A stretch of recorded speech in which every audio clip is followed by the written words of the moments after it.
नमस्कार मंडळी. मला 2 दिवसांपासून कमेंट येत होती की धनेची पावडर आणि जिरेची पावडर तू कशी केलीस त्याची सुद्धा व्हिडिओ टाक. तर मी त्यासाठी 2 वाट्या धने घेतलेले आहे आणि ते अगदी छान असं खरपूस भाजायला ठेवलं आहे. तोपर्यंत मी तुम्हाला ही एक गोष्ट सांगते. तुम्हाला ही माहीत आहे का की बाजारात मिळणारे धने पावडर ती कशाने बनते? तुम्हाला ऐकून कदाचित शॉक बसेल आणि कोणी पाहिलं नसेल, पण मी ते पाहिलं आहे. मी आणि माझे वडील एकदा बाजारात गेलो होतो. ते मस्जिद बंदर आहे ना तिकडे. तर तेव्हा माझ्या वडिलांनी मला दाखवलं की जे घोडे असतात ना, त्यांचं जे शेण असतं ते सुकवतात, त्याची पावडर करतात आणि ती या धन्या पावडरांमध्ये मिक्स करतात. ती ही पावडर असते, म्हणून कधीच वापरू नका बाहेरची पावडर. तर आता धने जे आहे ते खरपूस भाजून घेतलेलं आहे आणि त्यानंतर मी ते मिक्सरमधून आता त्याची पावडर करून घेतली आणि मी त्याच्यामध्ये ना मीठ वगैरे टाकलं नाही.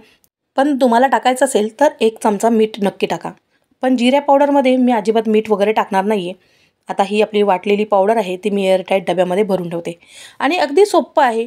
धणेसुद्धा खूप मार्केटमध्ये स्वस्त मिळतात, त्यापेक्षा उलट पावडर महाग भेटते. मग त्यापेक्षा आपण घरातच केलेली कधीही चांगलीच.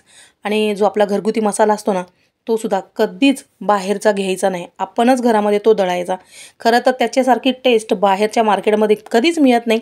वरून आपण भेसळ जे काय म्हणतो ना, ती ही असते भेसळ इतकी घाणेरडी. तर आता मी जिरेसुद्धा घेतलं होतं आणि जिरे 1 वाटी घेतलं आहे. 1 वाटी जिरेमध्ये भरपूर असं त्याची म्हणजे पावडर भरपूर पडते. आणि तुम्हाला तर माहिती आहे धणे हे पोकळ असतात, त्याच्यामुळे त्याची पावडर कमी पडते. पण धणे आता मी जे जिरे भाजलेलं आहे ना, त्याची पावडर बघा किती भरपूर होईल, कारण ती आपले जे जिरे असतात ना ते भरीव असतात त्याच्यामुळे. तर आता जिरेसुद्धा मी असं चांगलं खरपूस भाजून घेतलं आहे आणि त्याची छान पावडर करून घेतली. काहीच वेळ लागत नाही. एखादा स्वयंपाक करता करता बघा, आता मी काहीतरी माझी भाजी करते, त्याच्याचबरोबर मी ही पावडर दळून टाकल्या. आपल्याला चहा करता करता दोन्ही पण आपले धने किंवा जिरे भाजले जातात आणि ते आपण करू शकतो. आता आपण पूर्वी ना, म्हणजे आधी मी कधीच धने पावडर किंवा जिरे पावडर कधीच वापरत नव्हते. आपला जो घरगुती मसाला असतो ना, त्याच्यामध्ये धण्याचं आणि जिऱ्याचं प्रमाण जास्त असतं. मग त्याच्यामुळे आपल्याला ते काही एक्स्ट्रा वापरायची गरज नाही लागत. पण काही पदार्थ असे असतात ना की ज्याच्यामध्ये जिरे पावडर आणि धणे पावडर टाकली जाते. तर आता बघा, ही आपली जिरे पावडर आहे आणि ती धणे पावडर आहे. दोन्ही आपलं तयार आहे. आता जेव्हा कधी संपेल तेव्हा घरच्या घरीच बनवा आणि एअरटाईट डब्यामध्ये भरून ठेवा. आता ती वापरायची कशामध्ये? तर बघा, एखादी भाजी जर आपण करतो तर त्याच्यामध्ये एक्स्ट्रा जर आपण धणे पावडर किंवा जिरे पावडर वरून टाकले असेल ना, तर ती भाजी खूप छान लागते. तर आपला घरगुती मसाल्यामध्ये जरी धणे असेल ना, तरी वरून आपण टाकायला हवं. म्हणजे कोणत्या भाज्या जर का आपण छोले वगैरे असेल, आता मी हे छोले बनवलेले आहेत, तर त्याच्यामध्ये मी हे धणे पावडर टाकले आहे, जिरे पावडरसुद्धा टाकले. त्याच्याने त्याची टेस्ट खूप अप्रतिम लागते. आता मी ही चिंचेची चटणी बनवली होती आणि ते तुम्हाला दाखवलीसुद्धा.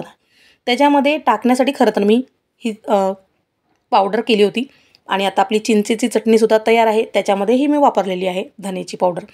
आणि आता आपल्याला जे काही पदार्थ बनवायचे आहेत, कोणते पदार्थ जे जे आपण गाड्यावर पदार्थ खातो ते, जसं की ही आता मी आलू टिक्की बनवते आहे, तर त्याच्यामध्ये सुद्धा आपले धने आणि जिरेची पावडर मी टाकली आहे. यासारख्या पदार्थांमध्ये तर धने जिरे पावडरशिवाय तर कामच चालत नाही. मग आता आपण आधी तर हे पदार्थ करायचो नाही, पण आता करावे लागतात, तर तेव्हा हे पावडर असणं गरजेचं आहे. आता बघा, मी वरूनच धने पावडर टाकले. धने पावडर ही आपण वरूनसुद्धा भुरभुरून टाकू शकतो. पाणीपुरीमध्ये, चाटमध्ये किंवा कोणत्याही भाजीमध्ये आपण वापरू शकतो. बरं, एवढंच कशाला, खाऱ्या पापडी, शंकरपाळी यातसुद्धा तुम्ही ही पावडर वापरू शकता.